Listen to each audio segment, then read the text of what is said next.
What's happening? What's happening? What's happening? Gang, gang.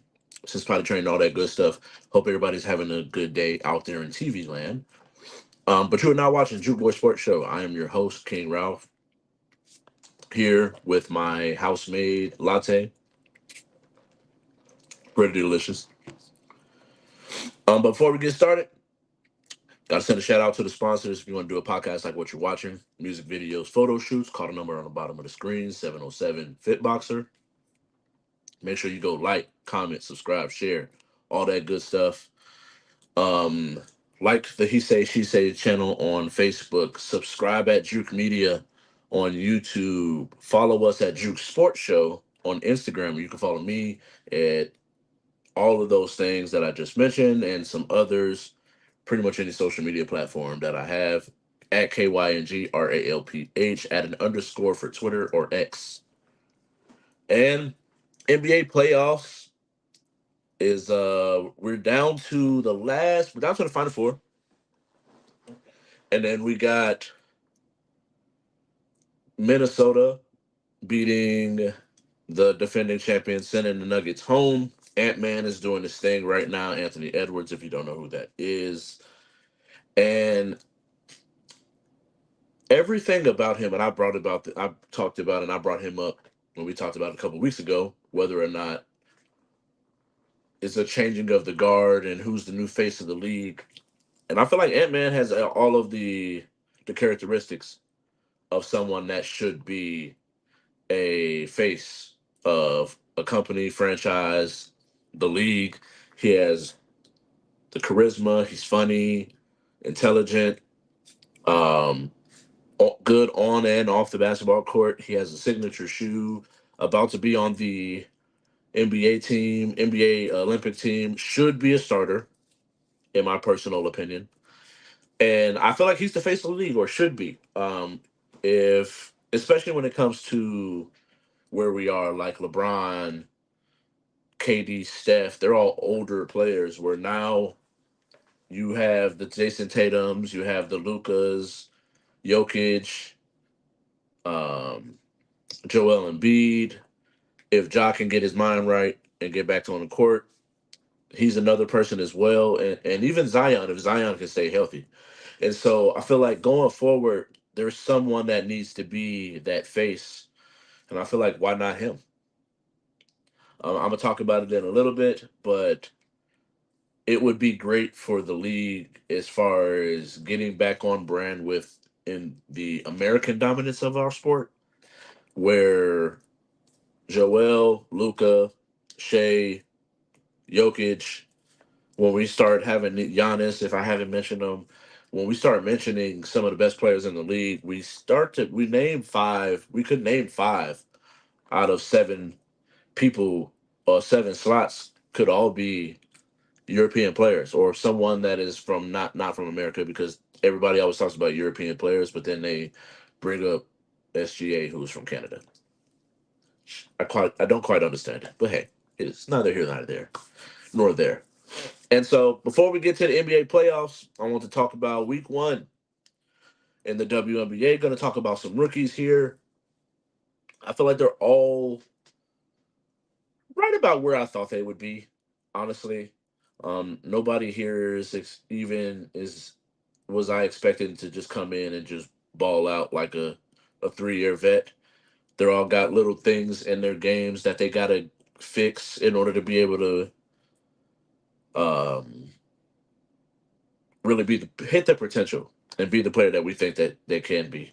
And so first off, everybody's been talking about her. Hard to talk about the WNBA and not talk about Caitlin Clark. I feel like with Caitlin, I was realistic. I watched basketball. I watched college basketball for years, even women's. I've been watching WNBA for years.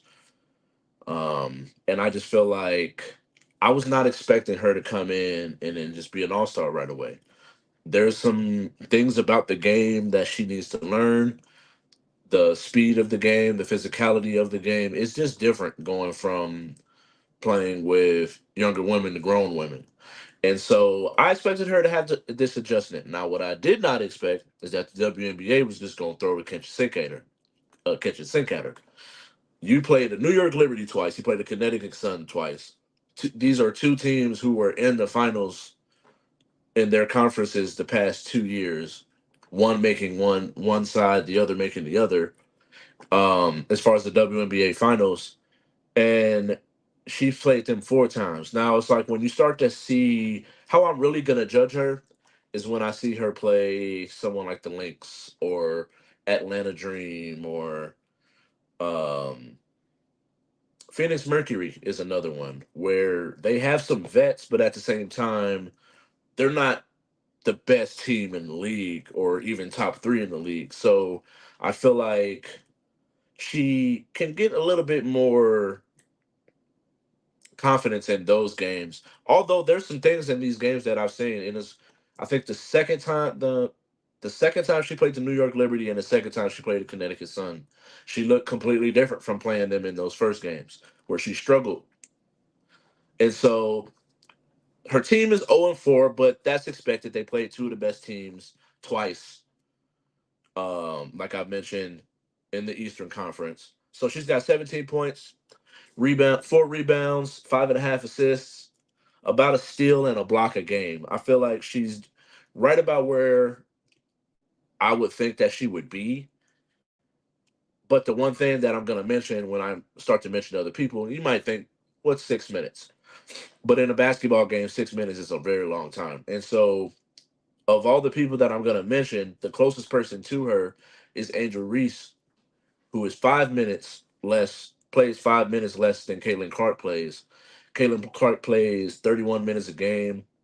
I wasn't able to find like a usage rate for her, but when you watch the game, she has the ball in her hands a lot of the time, and so the opportunity that she's gonna get is gonna be double the opportunities of other people. So I feel like she needs to work on her efficiency.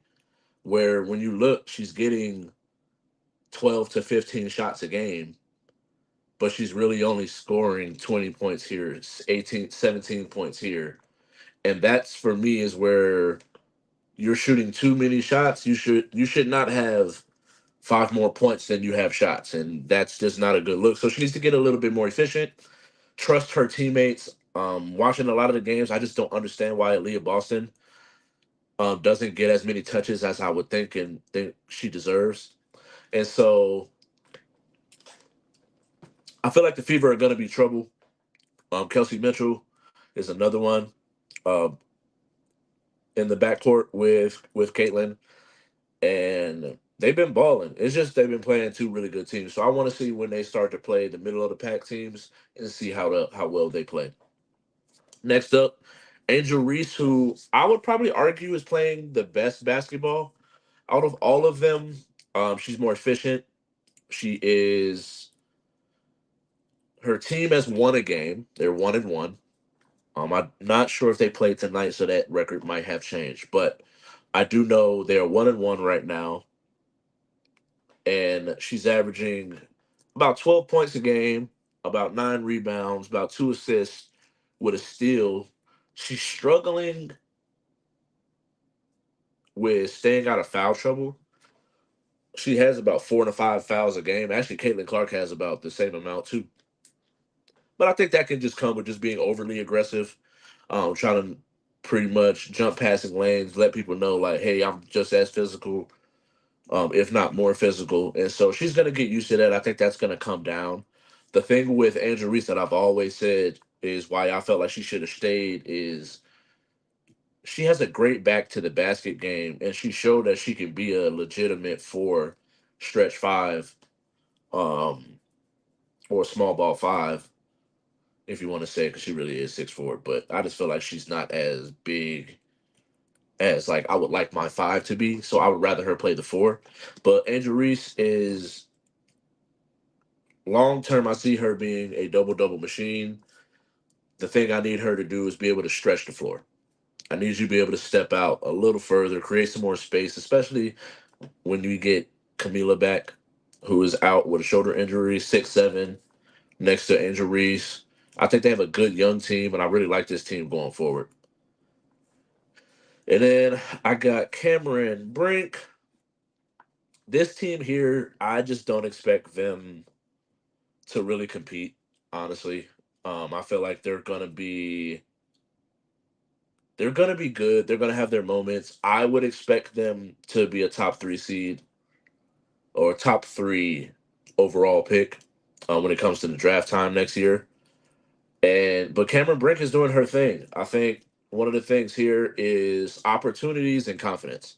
When you watch the game, she has the talent to be a unicorn type five Stewie, Brianna Stewart like type of game where she can take you off the dribble, shoot back to the basket, block shots.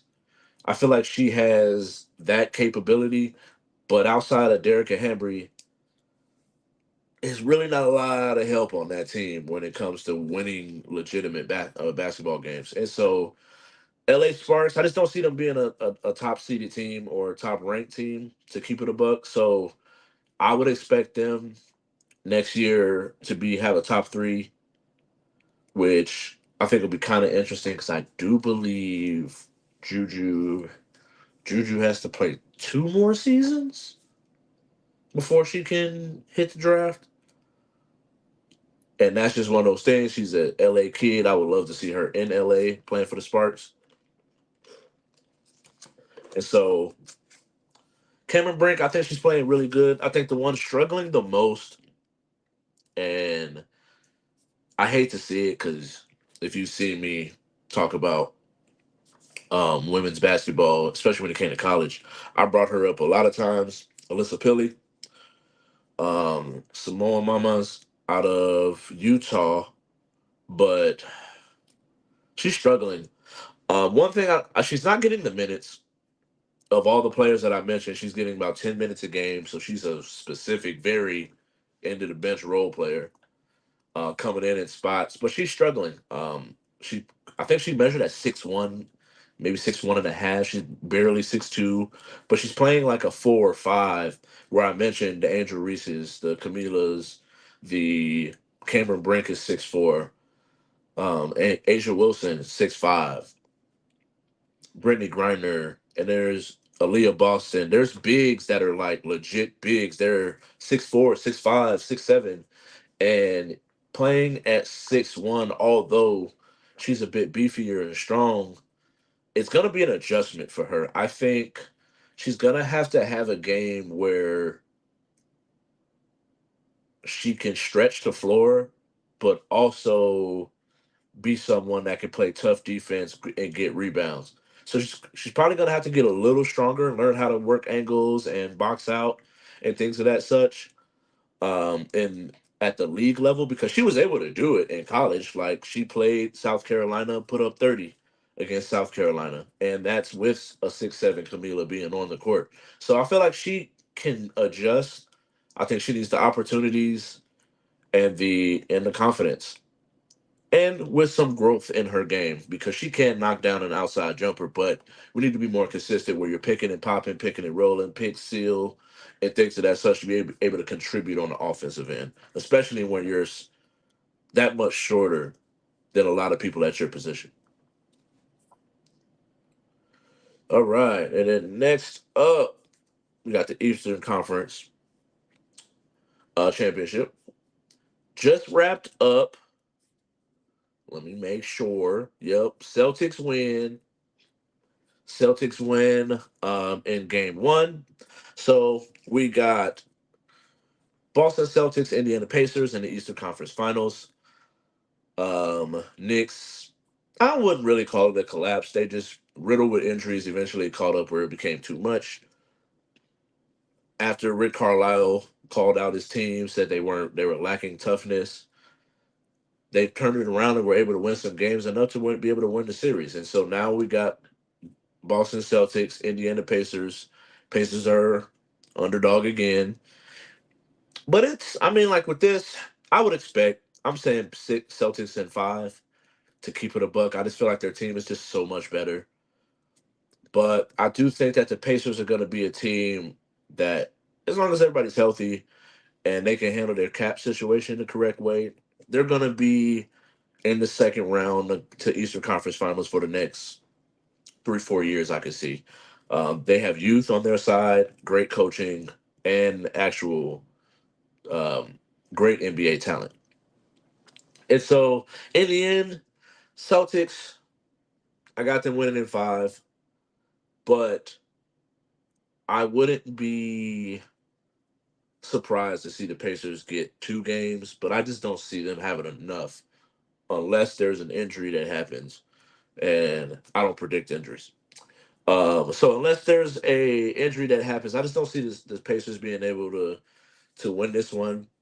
In the end, the Celtics should get to the finals. They have too much talent.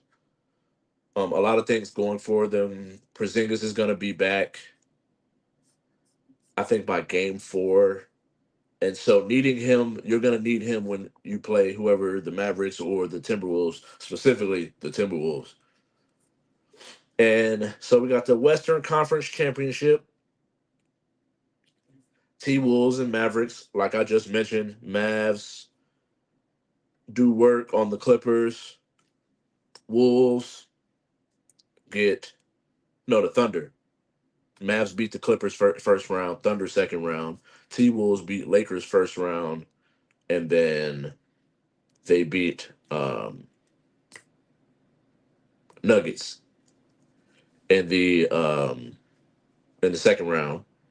And then now we're in the Western Conference Championship. I just don't see. I don't see. Sorry, let me not this up because I don't know why this is even still on here because they haven't even started this series. Ralph, get it together. You're tweaking, bro. But we got T Wolves versus the Mavs. Number three T Wolves, number five Mavs, and I think this one's gonna be a real close one because with Luca and Kyrie, you got probably one of the most potent offensive duos in the league. Most skilled, being able to create for others, shoot, get to the lane, knock down free throws, post work, be able to care of advantage, clutch shooting, and they played pretty good defense. So the thing about it is, I don't feel like they faced a team that has this good of a defense, and that's why I think it'll be a game. It's going to be a fight on both sides, and I think it's going to come down to because one thing you got to think about is Rudy Gobert. We talked about him a lot in the last series because he had a direct matchup with another big. Where in this series, he's not going to have anybody that he needs to exude that much energy to. So he would be able to help a lot more in the paint, switching off, um, and things of that such. And so I feel like the Timberwolves are going to be able to get them in this one. I hope for the sake of the T Wolves that they can get it in six, because although they're a pretty young team, you don't want to go into the finals coming off of it took you 7 games to beat the Nuggets, 7 games to beat the Mavs, and then now you're going into the finals with the other team. Pretty much made quick work of everybody on their way to the finals, especially if the Celtics end up winning in five, like I predicted. And so I got Celtics T Wolves, although I wouldn't be surprised if Celtics Mavs. I think it'll go six, but I can see it going seven. But so I got T Wolves in six. I think in the end, Ant Man is on a mission. Anthony Towns is playing very good basketball alongside him, not needing to be the number one focal point. Conley's hitting timely shots. Vando, Ant, and Walker are all playing great defense. Nas Reed off the bench, being able to switch out on guards and stay in front. I think their defensive intensity and the inside outside game of a Carl Anthony Towns and Anthony Edwards is just going to be too much for the Mavs in the end. And being able to throw three different athletic bodies, big bodies at Luca, where he struggled with Lou Dort, but then he struggled with people that he was just a bigger body. So Vando, Walker, Ant are all physical players, and I feel like I really want to see the Ant Man Doncic Luca matchup. And that's why I feel like where we're at in this league, I'm excited for it because then on top of that, the very next series is going to be Tatum versus Luca or Tatum and Jalen Brown versus Carl Anthony Towns and um, and Anthony Edwards. And so I'm excited for the playoffs. Can't wait for that game tomorrow. So I got Celtics advancing, T Wolves advancing. So we're gonna get a Boston Minnesota NBA Finals. Shout out to KG. So with the time we got left, we got this off top. So off top, we got Shannon Sharp and Shaq throwing shots at each other through the media. Shannon Sharp, I'm a little confused on this. You know, I rock with Uncle Shay Shay, so that's my dog. Gives me a lot of inspiration to do what I'm doing right now. But at the same time, bro, you tweaking because I don't even remember the context of how he got it pulled into him.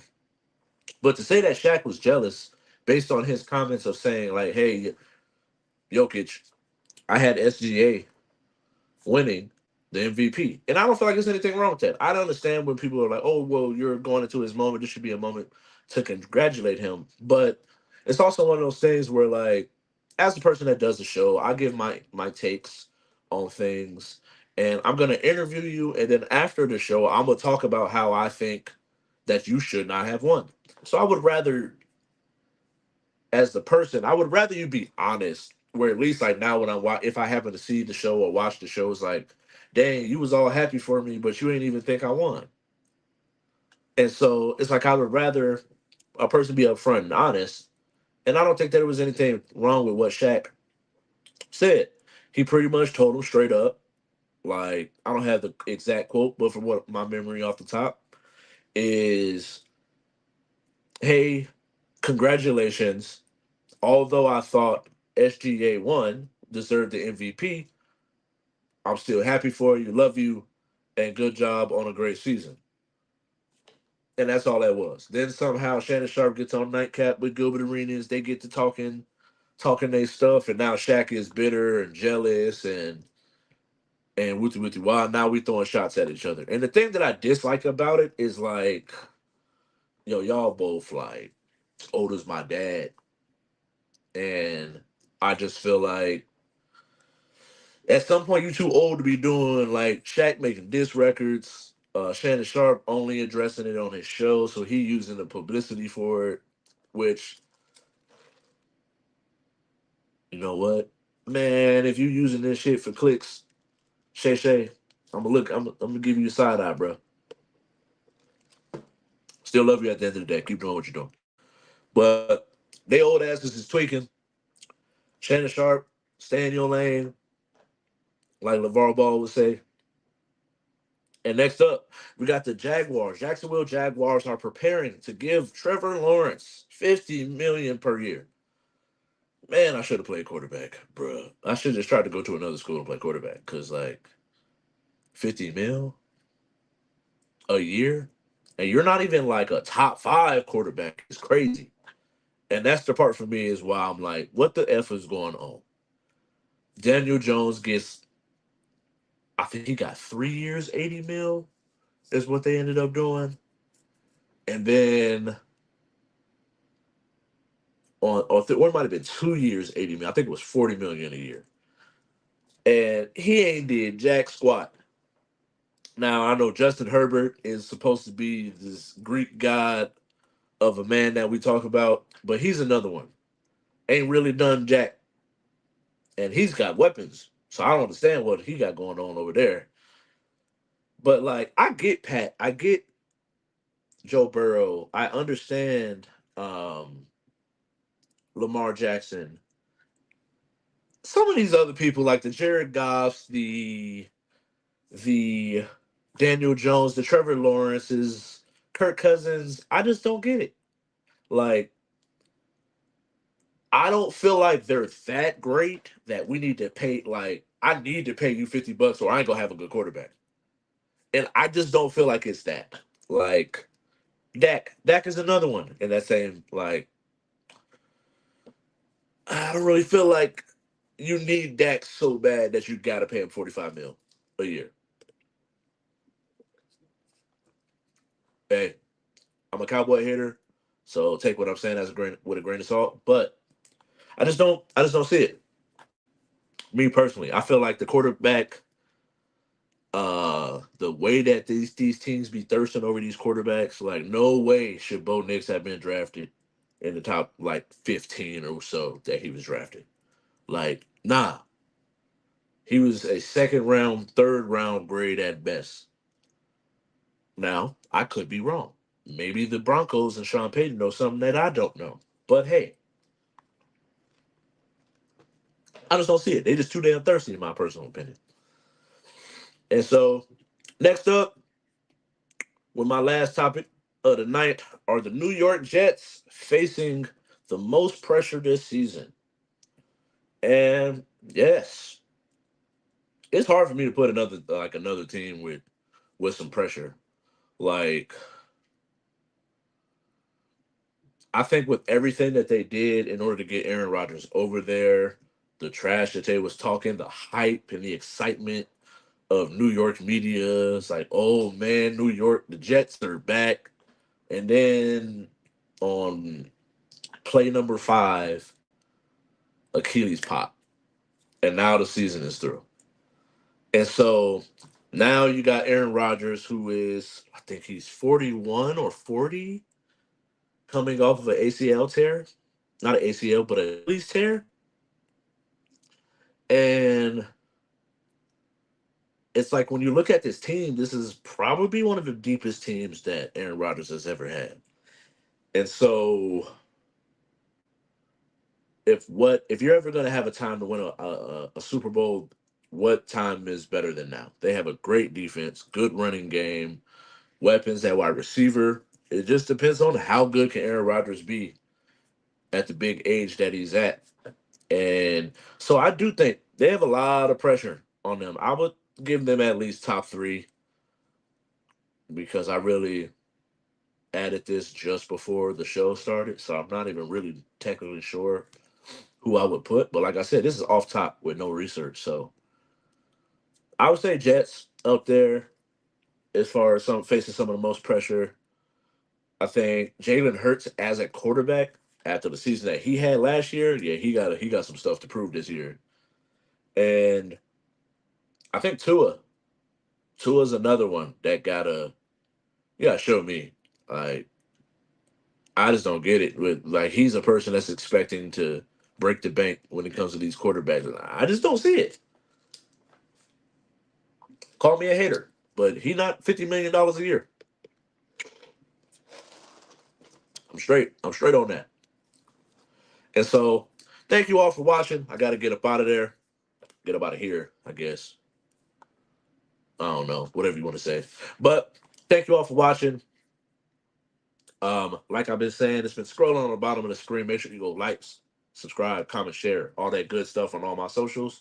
You can find me at KYNG RALPH on everything at an underscore for X or Twitter. Subscribe at Juke Media on YouTube.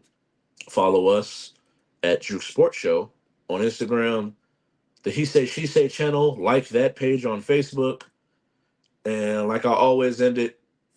Oh yeah, next week I'm doing a WNBA power rankings. But like I always end it. Love, peace, and the Aces 3P.